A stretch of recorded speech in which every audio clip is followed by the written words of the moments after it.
Assalamualaikum warahmatullahi wabarakatuh. Kembali lagi dengan saya Ahmad Bustanul Arifin. Pada kesempatan kali ini saya akan menginformasikan perihal dengan reformulasi kepada Bapak Ibu semua, yaitu membahas tentang bagian akhir dari informasi yang telah saya sebelumnya dijelaskan. Jadi Bapak Ibu misalnya langsung melihat video ini, maka Bapak Ibu tidak akan mendapatkan informasi keseluruhan. Oleh sebab itu, maka Bapak Ibu bisa lihat di kolom deskripsi atau komentar pin. Di sana akan saya berikan beberapa video-video yang telah saya buat sebelumnya untuk menjelaskan dengan adanya reformulasi secara lengkap dan detail sesuai dengan aturan Kemenpan RB nomor 571. Nah, di sini merupakan bagian akhir dari keseluruhan video. Sebelum kita ke informasi, alangkah baiknya Bapak Ibu bisa like, comment, share, dan subscribe channel saya. Kemudian Bapak Ibu juga bisa join grup Telegram saya di @STRadio Channel. Atau Bapak Ibu juga bisa follow TikTok dan Instagram saya di @abarifin_. Kali ini Abah Channel telah memiliki sebuah website yang Bapak Ibu bisa kunjungi nantinya di www.abahchannel.com. Langsung saja kita simak informasinya berikut ini. Nah, seperti yang saya sampaikan kepada Bapak Ibu semua bahwasanya ini merupakan video terakhir dengan adanya reformulasi yaitu nomor 571. Jadi saya membahas tentang reformulasi yang dikeluarkan oleh Kemenpan RB aturannya dengan nomor 571 tahun 2023 yang terbit tanggal 2 Agustus tahun 2023 kemarin. Dan di sini kita bahas Bapak Ibu. Jadi sebelumnya sudah pernah saya bahas kepada Bapak Ibu secara detail, sangat detail sekali perihal dengan adanya reformulasi hanya untuk siapa saja. Jadi sudah saya jelaskan sedetail mungkin agar Bapak Ibu bisa memahami. Dan di sini saya akan melanjutkan hasil dari yang kemarin yang telah saya sampaikan kepada Bapak Ibu semua. Nah, di sini Bapak Ibu perlu Bapak Ibu melihat dari awal video saya agar Bapak Ibu bisa mengerti apa yang telah saya sampaikan. Coba kita langsung bahas Bapak Ibu kelanjutan dari video saya sebelumnya. Dan sebelum kita melanjutkan, saya ucapkan terlebih dahulu terima kasih kepada PTTI yang selalu menyuarakan aspirasi bagi P3K Tenaga Teknis. Meskipun hasilnya tidak begitu memuaskan, ingat, PTTI hanya bisa berjuang, yang menentukan adalah Kemenpan RB. Dan Kemenpan RB pun menindaklanjuti dari usulan-usulan Bapak Ibu semua berdasarkan fakta-fakta yang ada tentunya Bapak Ibu. Jadi tidak sembarangan mengambil langkah. Nah, langsung saja Bapak Ibu tanpa berlama-lama lagi. Di sini saya akan langsung membahas tentang diktum ke-8 karena sebelumnya saya sudah menjelaskan tentang diktum sampai dengan ke-7. Nah, untuk diktum ke-8 di sini bunyinya optimalisasi pengisian kebutuhan jabatan sebagaimana dimaksud diktum ke-1 diberlakukan terlebih dahulu bagi XTHK2 yang memenuhi reformulasi nilai ambang batas seleksi kompetensi. Nah, nilai ambang batas seleksi kompetensi teknis dengan predikat terbaik. Jadi diurutkan rankingan sesuai dengan predikat terbaik. Nah, ini juga diberlakukan untuk XTHK2 Bapak Ibu. Jadi XTHK2 yang diutamakan terlebih dahulu oleh Kemenpan RB di sini. Nah, di sini sudah jelas sekali XTHK2 dengan seleksi kompetensi teknis. Jelas sekali kan Bapak Ibu. Sedangkan diktum ke-9 dalam hal masih terdapat kebutuhan yang belum terpenuhi setelah diktum ke-8 diberlakukan, maka kebutuhan tersebut diisi oleh peserta non-ASN yang memenuhi reformulasi nilai ambang batas seleksi kompetensi teknis dengan peringkat terbaik. Barulah nantinya ketika diktum ke-8 di sini masih belum terpenuhi, yaitu mengutamakan XTHK2, diktum ke-9 berbunyi bisa diisi oleh non-ASN. Ingat, non-ASN di sini adalah honorer yang mengabdi di suatu instansi di mana sebelum adanya K2. Jadi setelah adanya K2, kalau kita lihat pada diktum-diktum sebelumnya. Nah, tenaga non-ASN pun juga masuk dalam database tenaga non-ASN Bapak Ibu. Jadi ada database untuk tenaga non-ASN tersebut.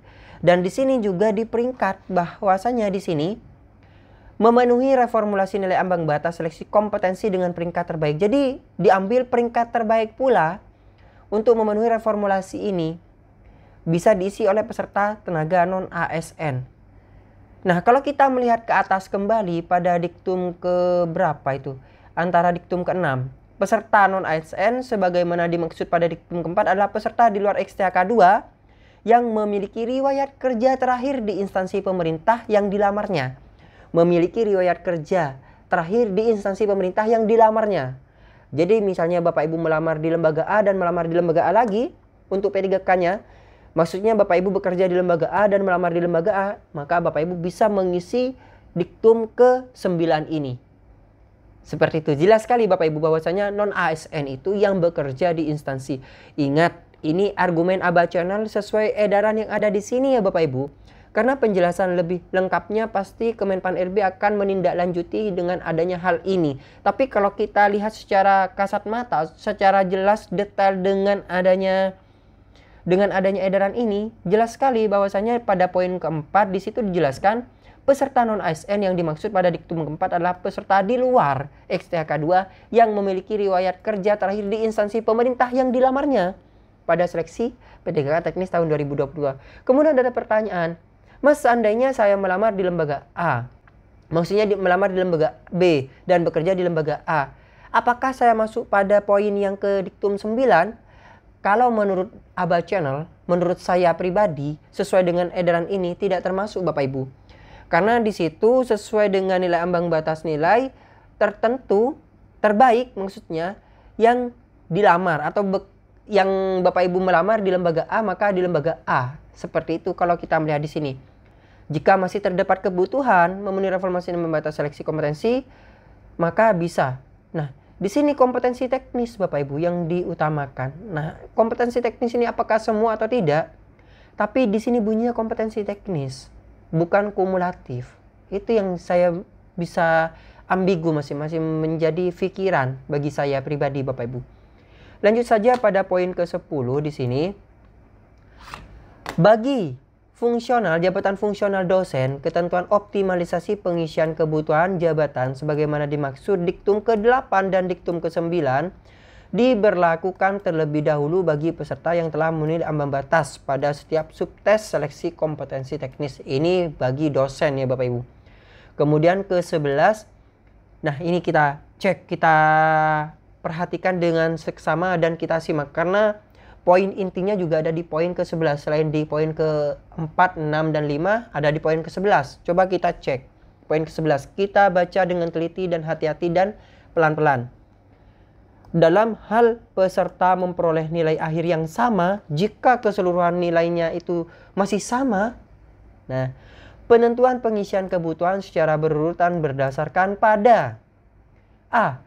Nilai kompetensi teknis yang tertinggi. Nilai kompetensi teknis yang tertinggi. B. Jika sebagaimana dimaksud pada huruf A masih sama, jadi misalnya nilai kompetensi teknisnya sama, misalnya 45 dapatnya 450 teknisnya. Dan rekan Bapak Ibu mendapatkan 450 juga. Maka ini masih diberlakukan pada poin B. Jika nilai sebagaimana dimaksud dalam huruf A masih sama, penentuan pengisian kebutuhan berdasarkan pada nilai kumulatif kompetensi manajerial dan sosial kultural yang sangat tinggi, yang tertinggi. Jadi kalau kita melihat pada poin B, jelas sekali sudah Bapak Ibu bahwasanya yang diujikan di sini adalah kompetensi teknis. Jadi nilai teknis yang tertinggi. Karena di sini disebutkan jika semuanya itu masih sama, maka nilai kumulatiflah yang diprioritaskan nantinya. Nah, ini Bapak Ibu. Jika nilai sebagaimana dimaksud dalam huruf B masih sama dan jika kumulatifnya masih sama pula, maka penentuan pengisian kebutuhan didasarkan pada nilai wawancara yang tertinggi. Jadi nanti mungkin ada tes wawancara. Pada poin D, jika nilai sebagaimana dimaksud pada huruf C masih sama, penentuan pengisian kebutuhan didasarkan pada usia pelamar yang tertinggi. Nah, baru kalau ini tidak bisa sama sudah. Jadi pada poin ke-11 di sini, diktum ke-11 saya uraikan seperti ini. Jika Bapak Ibu mengikuti setelah adanya XTHK 2 tadi diutamakan, baru tenaga non-ASN. Tenaga non-ASN pun ini yang bekerja pada instansi Bapak Ibu dan Bapak Ibu melamar di instansi Bapak Ibu. Kemudian, misalnya nilainya ini sama, Bapak Ibu bersama dengan rekan Bapak Ibu mengikuti tes yang sama, di tempat yang sama, di lembaga Bapak Ibu, nilainya masih sama, maka poin B adalah menggunakan nilai kumulatif yang tertinggi. Kumulatif tertinggi, jadi ada sosial kultural dan juga sosial manajerial, seperti itu.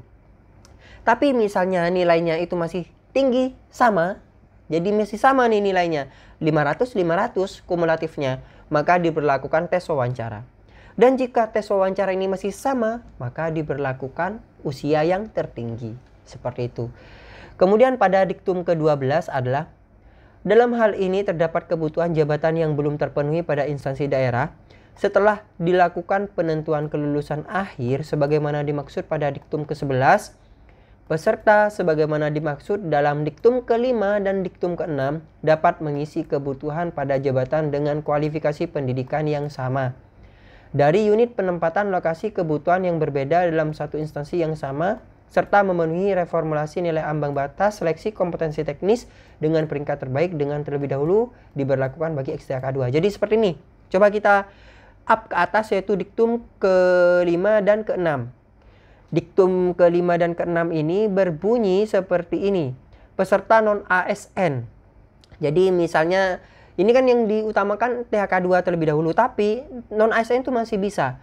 Non-ASN di sini adalah di luar XTHK 2 yang melamar di lembaga Bapak Ibu dan memiliki surat pengalaman kerja di sini pada diktum ke-7. Memiliki pengalaman kerja yang dibuktikan dengan surat dari pejabat pembina Bapak Ibu semua. Nah, kemudian pada diktum ke-12 di sini, Bapak Ibu non-ASN itu bisa diberlakukan dengan syarat dapat mengisi kebutuhan pada jabatan dengan kualifikasi pendidikan yang sama. Nah, dengan kualifikasi pendidikan yang sama dari unit penempatan lokasi kebutuhan yang berbeda dalam satu instansi yang sama, serta memenuhi reformulasi nilai ambang batas seleksi kompetensi teknis dengan peringkat terbaik. Jadi dapat mengisi kebutuhan pada jabatan dengan kualifikasi pendidikan yang sama dari unit penempatan atau lokasi kebutuhan yang berbeda dalam satu instansi yang sama.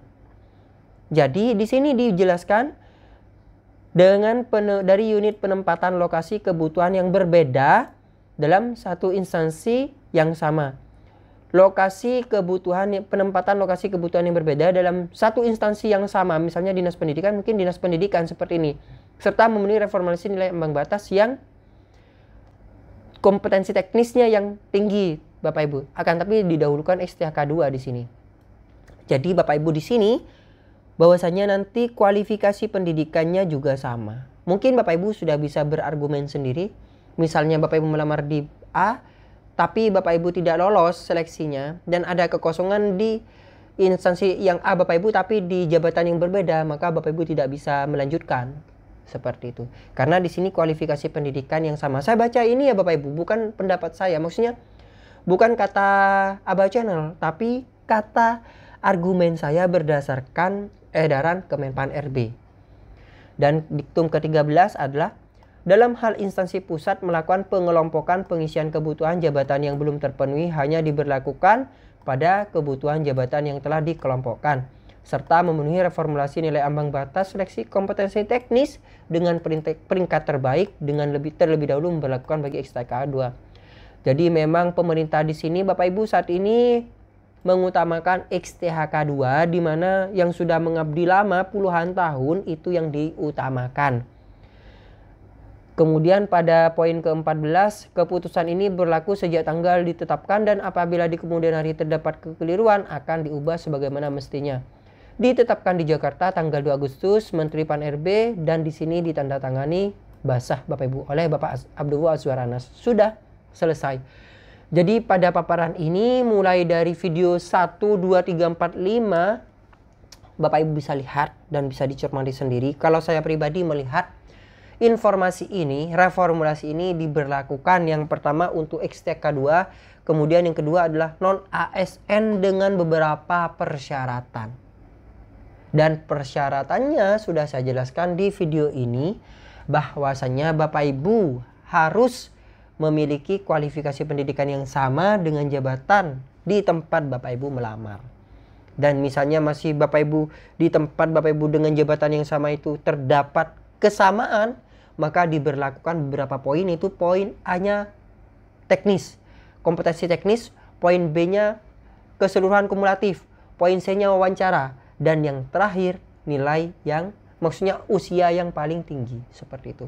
Mungkin sekian informasi yang dapat saya sampaikan. Semoga memberikan arahan, pencerahan bagi Bapak Ibu yang membutuhkan informasi tentang reformulasi Bagi Bapak Ibu yang baru menemukan channel ini, jangan lupa untuk subscribe channel ini, bisa share ke rekan-rekan Bapak Ibu tentang adanya reformulasi ini dan bagaimana aturannya, agar teman-teman Bapak Ibu bisa memahami dan bisa mencerna apa-apa yang telah saya sampaikan di sini. Semoga bermanfaat. Jangan lupa untuk like, comment, share, dan subscribe. Aktifkan notifikasi di channel ini dan jadikan channel sebagai rekan atau sahabat Bapak Ibu untuk mencari sebuah informasi. Wassalamualaikum warahmatullahi wabarakatuh.